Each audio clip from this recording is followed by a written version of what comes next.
Helo bawb a chyfarchion o Gaerfyrddin. Wrth i arweinwyr y gwledydd baratoi gwrdd yn Glasgow i drafod ffyrdd o leddfu effeithiau dinistriol newid hinsawdd, mae ddyletswydd yno ni gyd hefyd cofiwch i wneud yn rhan.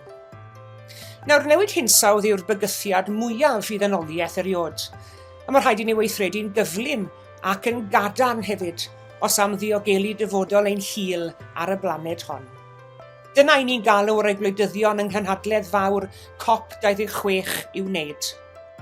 Ond hefyd, fel Cristnogion sy'n credu mai Duw sy'n berchen ar y ddaear hon a phopeth arni, mae dyletswydd personol a chymdeithasol arno ni hefyd i ymgyrchu a gweithio'n ymarferol i leihau ei niwed i'r ddaear, a hynny ar frys.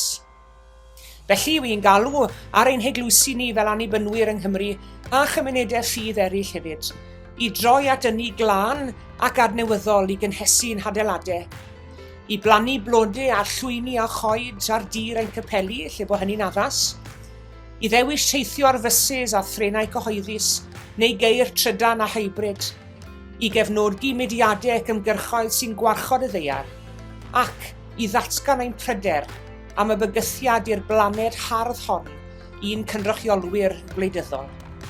Yn fwy nac eriod, i ni'n gymdogion fel cenhedloedd ledled y byd, yn wynebu'r un dynged ble bynnag yr un ni.